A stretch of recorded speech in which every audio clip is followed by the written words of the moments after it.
जय हिंद जय भारत। आज आप लोग को बताने जा रहे हैं बंगाल विभाजन क्यों किया गया, कब किया गया, किस लिए किया गया, कौन किया, बंग भंग आंदोलन क्या था, बंग भंग आंदोलन को स्वदेशी आंदोलन क्यों कहा गया तथा ये कहां से शुरू किया गया, इन सब को आज आपके सामने बताएंगे आज की क्लास में। आइए जानते हैं। बंगाल विभाजन 1905 में हुआ था। बंगाल विभाजन 1905 में हुआ था। किसने किया था? लॉर्ड कर्जन वायसराय थे वहां के। लॉर्ड कर्जन का कहना था कि हम बंगाल विभाजन प्रशासनिक सुधार के लिए कर रहे हैं, इसलिए प्रशासनिक सुधार के लिए कर रहे हैं। फिर उन्होंने कहा कि नहीं, बंगाल में प्रशासनिक सुधार के लिए कर रहे हैं, राष्ट्रीय चेतना को के लिए भी कर रहे हैं। पर इनका ये मकसद नहीं था। इनका मेन मकसद था फूट डालो राज करो।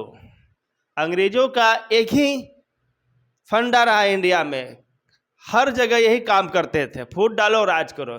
ठीक यहाँ भी बंगाल में भी इन्होंने यही काम करना शुरू किया, फूट डालो राज करो। इन्होंने बंगाल को दो हिस्सों में बांट दिया, दो हिस्सों में, पूर्वी बंगाल, पश्चिमी बंगाल। ये किस तरह हिंदू मुस्लिम को लड़वाते थे। हिंदू मुस्लिम को लड़वाने का इनका बहुत सोची समझी साजिश था। वो सोचते थे कि जब तक भारत में हिंदू मुस्लिम एक रहेंगे तब तक हम भारत में सही से राज नहीं कर पाएंगे, क्योंकि ये दो ऐसी शक्तियां हैं जो मुझे इंडिया में सही से राज करने नहीं देंगे, इसलिए इन दोनों को लड़वाया जाए। तो इनका एक ही नारा था, फूट डालो राज करो। तो ये आपस में हिंदू मुस्लिम को हमेशा लड़वाते रहते थे, हिंदू को मुस्लिम से, मुस्लिम को हिंदू से। पूर्वी बंगाल में मुस्लिम की संख्या ज़्यादा थी, दो हिस्सों में बांट दिया गया 1905 में। पूर्वी बंगाल में मुस्लिम की संख्या ज़्यादा थी। इन्होंने क्या किया, मुस्लिम को बोल दिया वहाँ पर कि आप जो बुझाए करिए, जो करिए, आपको कोई रोक टोक नहीं है। देखिए इनका क्या कैसा मतलब सोची समझी साजिश क्या लोग करते थे।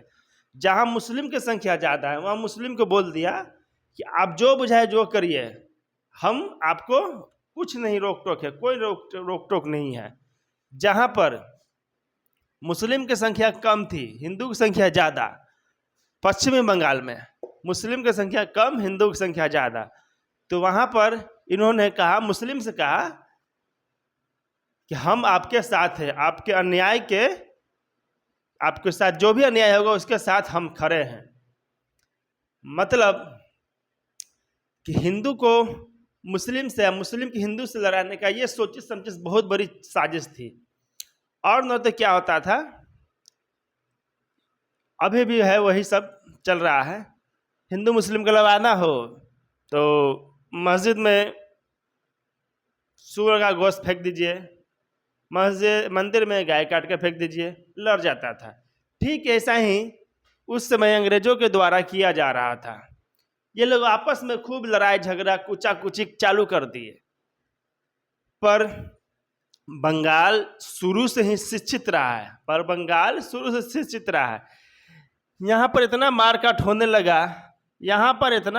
होने लगा, इसकी तुलना गोपाल कृष्ण गोखले ने औरंगजेब से कर दी। किसकी तुलना? इसकी तुलना लॉर्ड कर्जन की तुलना गोपाल कृष्ण गोखले ने औरंगजेब से कर दी। यहाँ सोचिए वहाँ पर किस तरह का वहाँ पर लड़ाई झगड़ा मारपीट चालू हो गया। अंग्रेजों का एक ही नारा, फूट डालो राज करो। इस तरह की जब मारपीट होने लगी तो गोपाल कृष्ण गोखले ने इसकी तुलना औरंगजेब से कर दी। चूंकि ये सब ज़्यादा दिन बंगाल में चलने वाला नहीं था, इसलिए नहीं था क्योंकि वहाँ के लोग बहुत पहले ही शिक्षित हो चुके थे। यूपी बिहार वो नहीं था। यूपी बिहार में क्या है, आज भी उतने शिक्षित नहीं है लोग, इसलिए आसानी से डाइवर्ट हो जाते हैं धर्म के नाम पर। धर्म के नाम पर आसानी से डाइवर्ट हो जाते हैं। बंगाल के लोग सोचे कि ये हम लोग का ही घटा है, आपस में हम लोग लड़ रहे हैं। तो उन्होंने क्या कहा, आपस में मीटिंग करके उन्होंने आंदोलन शुरू किया। कौन सा आंदोलन? बंग भंग आंदोलन, जिसे स्वदेशी आंदोलन भी कहा जाता है। इन्होंने नारा शुरू किया, बंग भंग आंदोलन शुरू किया, जिसे स्वदेशी आंदोलन भी कहा जाता है। इनका कहना यह था कि हम आपस में लड़ेंगे नहीं और अंग्रेजों का बहिष्कार करेंगे। ये जो हमें लड़ा रहे हैं आपस में, इसका हम बहिष्कार करेंगे और इसका हर सामान का बहिष्कार करेंगे। न इससे कोई खाने पीने का सामान लेंगे, न इसका कपड़ा लेंगे, न इसके यहाँ स्कूल में पढ़ेंगे, इसका हर एक चीज़ का हम बहिष्कार करेंगे। अंग्रेजों का इससे बहुत बड़ा नुकसान हुआ। बच्चे पढ़ने तो अंग्रेजों के स्कूल में जाते थे, लेकिन जैसे ही मास्टर आते थे, अंग्रेज आते थे, सब खड़े होते थे, good morning sir, good morning sir, sit down, I am going sir, चले गए यहाँ से। मतलब पढ़ते अंग्रेज के आते हैं, बच्चे निकल के चले जाते थे। अंग्रेजों के यहाँ से कोई सामान नहीं लेते थे। नील की खेती हमारे भारत देश में किया जाता था। नील यहाँ से अंग्रेज उपजाते थे और उसी नील को इंग्लैंड ले जाकर रंग बिरंगे कपड़े को लाते थे। उसका भी यहाँ बहुत बड़ा बहिष्कार किया गया। उनके कपड़े को लोग नहीं पहनते थे, और जबकि उनका कपड़ा अगर पहले से भी लिए रखे हैं तो वो भी फाड़ फूड़ के जला देते थे। बहुत ज़्यादा बहिष्कार उसका हुआ, जिससे अंग्रेजों को बहुत बड़ा नुकसान हुआ। उन्होंने बंग भंग आंदोलन शुरू किया। बंगाल के लोगों ने बंग भंग आंदोलन शुरू किया, जिसका नारा था स्वदेशी आंदोलन भी जिसे कहा जाता था। ये कहाँ से शुरू हुआ? ये कलकत्ता के टाउन हॉल से शुरू हुआ। इसमें नरम दल के नेताओं ने भी भाग लिया, जिसमें से एक थे योगेश चंद्र बनर्जी। ये सब नरम दल के नेताओं ने भी भाग लिया। ठीक उसी समय जब स्वदेशी आंदोलन चल रहा था, बंग भंग आंदोलन चल रहा था, ठीक उसी समय जमशेदजी टाटा ने भी स्टील कंपनी अपना खोला। उसी समय जमशेदजी टाटा ने भी अपना स्टील कंपनी खोला। ये लॉर्ड कर्जन जो थे, इनका जो भी नीति रहा बहुत खराब रहा, नीति बहुत खराब। बंगाली लोग इनका बहुत ज़्यादा विरोध करने लगे। मुस्लिम को हिंदू से, हिंदू को मुस्लिम से, मुस्लिम को हिंदू से, हिंदू। इनका मानना था, इनका क्या, हर एक अंग्रेज को यही मानना था कि ये दोनों को लड़वाते रहे और हम लोग भारत में राज करते रहेंगे। जिस दिन ये दोनों लड़ना बंद कर दिए, हिंदू मुस्लिम लड़ना बंद कर दिए, ठीक उस दिन समझ लीजिएगा हम भारत से विदाई ले लेंगे। हमारा भारत में कहीं गुजारा नहीं होगा। इसलिए ये लोग जहाँ रहते थे हिंदू मुस्लिम को लड़वाते रहते थे। आज भी हिंदू मुस्लिम को लड़वाया जा रहा है। हम लोग शिक्षित होंगे तभी समझ पाएंगे कि धर्म के नाम पे हम लोग को लड़वाया जा रहा है। 1911 में हार्डिंग वायसराय जो थे, हार्डिंग आए, लॉर्ड कर्जन के बाद हार्डिंग आए 1911 में।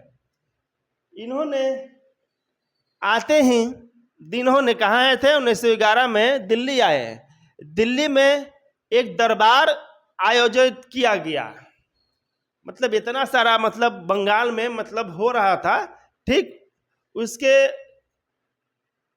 उसी के दौरान 1911 में हार्डिंग आए, वायसराय बनकर हार्डिंग आए। लॉर्ड कर्जन के बाद हार्डिंग आए दिल्ली में। तो उस समय दिल्ली में एक दरबार का आयोजन किया गया। जिसे हम लोग दिल्ली दरबार के नाम से जानते हैं। तो दिल्ली दरबार कब हुआ था? 1911 में हुआ था। तो हार्डिंग के सामने 3 शर्त रखा गया और हार्डिंग ने 3 चीजों का घोषणा किया। किसका? 3 चीजों का हार्डिंग ने घोषणा किया। पहला, बंगाल विभाजन रद्द किया जाए। बंगाल विभाजन रद्द किया जाए। तो 1911 में बंगाल विभाजन रद्द करने का घोषणा किया गया। कब किया गया बंगाल विभाजन रद्द करने का घोषणा? 1911 में बंगाल विभाजन रद्द करने की घोषणा किया गया। लागू कब हुआ? 1912 में। 1912 में लागू हुआ। ये पहला घोषणा, बंगाल विभाजन को रद्द किया जाए। कौन किए? हार्डिंग किए थे ये घोषणा। दूसरा घोषणा, बंगाल को, कोलकाता को राजधानी हटाकर दिल्ली राजधानी किया गया। क्या हुआ? घोषणा, दूसरी घोषणा, कोलकाता को राजधानी हटाकर दिल्ली को राजधानी किया जाए। दूसरी घोषणा। तीसरी घोषणा, असम को एक अलग प्रांत बनाया जाए। असम को एक अलग प्रांत बनाया जाए। ये 3 घोषणा हार्डिंग ने किया। 3 घोषणा हार्डिंग ने किया।